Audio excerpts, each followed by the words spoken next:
Hello, and welcome to Backstage Buzz. Today, my special guest is Justin Whitty, the curator of the Cleve Carney Museum of Art, which will house the Hokusai and Ukiyo-e, the Floating World exhibit coming to the MAC next summer. Hi, Justin. Hey, Diana. Well, tell us about this show. Oh, I know. Where do you start? It's coming soon. How about we start there this summer? But what's really fascinating with the show is featured in the museum, we're going to be showing a collection of Japanese work from Italy that has actually never come to the United States before. And the story behind that is not only fascinating because of the work that we're showing with masters like Hokusai Hiroshige from the Ukiyo-e period in Japan, the Edo period in Japan, but also the story of this collection, because it goes back to this gentleman named Edoardo Chiossone, who was brought to Japan to help them modernize their printing process in the 19th century because a lot of fraud happened back then because money was too easy to copy. Right, it was all different. Every little area had their own form. Right. Which is weird. And as Japan was starting to open up more to the rest of the world at the tail end of 300 years of kind of being closed off, they wanted to catch up. So they brought this master printmaker over from Italy, and he helped them develop printmaking. He printed a bunch of different money for there. He was there almost 3 decades and really ingrained himself in that society. And he also discovered the beautiful artwork that was being created in Japan. And he started this great collection that is now housed in Genoa in the Chiossone collection. And that's coming here, and it's never come to the United States before. It's one of the largest collections of Japanese art in Europe. So I think so we're just frank with everybody. I know about this too. Yeah, and no, so what? I think what's interesting, Justin and I got to go, and people were like, why are you guys going to Rome to get Japanese art? Yeah. And I don't think, when we went to Rome, we got to see the show in Rome, and the broker that we're working with is really a producer, presenter of art shows all over the world. They deal with some of the best collections in the world. And we met them through mutual friends through doing Frida. And I think it was even sort of impressive to us, more impressive than we thought when we got there, at the vastness of this collection and the fact that it's never been in the USA. You know, there are several prints of the wave, let's be honest, right? Right, so yeah, the most iconic image from this period is Hokusai's wave, the Great Wave.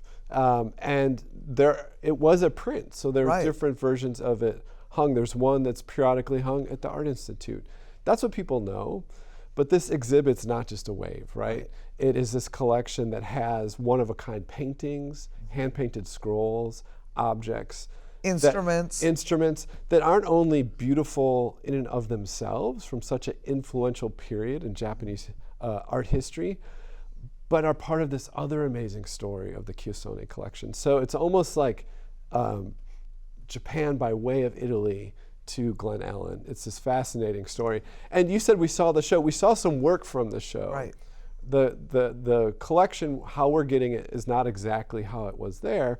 And obviously, we're doing what we've done with past large shows, and we're really building out a lot of exhibition spaces that we're curating and developing. Julia Walker and I are working on them now that tell the story of this period in Japan, that tell a story of some of the masters like Hokusai. I mean, you have someone who changed his name like 30 to 50 times, they're not sure. He wasn't named Hokusai till he was like 38, and that was 12 years before he was hit by lightning. But there's so many. I mean, he's just a fascinating character. He is, and the fact that, you know, he didn't do that Great Wave till he was very old. He's a great story in himself. Yeah. And I think what makes our show different is you're not just going to see the art. You're going to get the story of Hokusai. You're going to get an understanding of this Edo era of Japan and the Ukiyo-e images and artists of that period, which inspired anime artists today. Right. And aren't you going to have an anime section in your area? So you're going to learn about Hokusai, Hiroshige, all of these artists, because there's over 20 artists in the collection we're getting. And you're going to learn about how that work made in Japan at that time found its way to Europe and really had a monumental influence on the development of Impressionism, and how it continued to exist as this art form that influenced people up to today. Because when you look at anime or manga, it looks very similar. In fact, the first manga book was made by Hokusai, right? It's just a collection of drawings of all these different things, almost as like a model of how to draw. So there's a very contemporary aspect to this work, but it's so influential in our understanding of Western modern art as well. And I think when people see Hokusai's work and Hiroshige and some of these other artists, and they think about artwork they know from like Van Gogh or Monet, they're going to see a lot of connections, and it helps kind of shrink the world again, right? In a good way, in a positive way, to show how these cultures have overlapped. Because Hokusai and these artists were also really influenced by the Dutch and the Europeans, and it changed how they worked. I'm partial to the Dutch influence. I know you are. I wonder why, Justin. That's part of my background. But we were talking about the Great Wave. That print in part was so fascinating because it was made shortly after the introduction of Prussian blue as a pigment in Japan. So people were like, a new blue, right? So can you imagine now being like a new blue? But it was, so right? Great. And that was a big deal of it. It was a very big deal, yeah. So one thing that I think is that everybody should know is that the art exhibition will have, I think one of the best parts of the exhibition is the historical area, where you kind of learn about that period, and you get the context of the art. Then you go into the gallery and you'll get to actually see this amazing collection that's never been seen before. And then in the US, and then in the Playhouse, we want to create an Edo era style building of what the print shops look like in Edo, Japan, so that people understand the construction, the rice paper walls, the printing process, and all of that. And then you'll go into the anime area, where you'll see more contemporary work that relates to this work. And then we'll have a children's area where they can actually do an art project. And then we'll have a garden. And Ball Horticultural is helping us to source some real bonsai trees and beautiful plants that are true to the era and the country. So it's really an experience that you get to just immerse yourself in. Absolutely, it's a full day experience with a lot of education and background, but it's also, it's kind of a welcoming atmosphere. It's not like a full day trudging. It's exciting. You're learning things. You're learning about woodblock printing, and it's really, for those of you who haven't been to the College of DuPage campus in the summer, it's also gorgeous. It's a beautiful setting. So, as I like to say, it's more than just a wave. You know, a lot of people are like, oh, the wave, I love it. I love that. And it's great more to than see. a wave. It's so much more, and we're in the thick of it already. It's going to be fantastic. I think one thing we're good at is making it fun.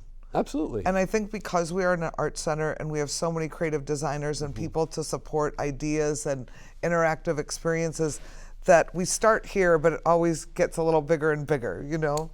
And I think we'll probably for sure have a Japan Fest sometime this summer, and speakers that you should look for on the website, and all sorts of events and lectures. We did a student kind of kickoff for all the students to introduce them. For Hokusai's birthday. Which was on Halloween, which was your birthday. Happy birthday. It was my birthday. I don't want to be old, Justin, but it was. But I thought it was fun to see how much the students loved making a print. They got to learn to make a woodblock print. Right, we had COD faculty teaching how to do woodblock prints. We also had this great competition where we asked students to come up with what would be a t-shirt design for the show that you would come up with. And they were all on display, and people could vote, and the winning designs will be made, right? And will be for sale as part of the show.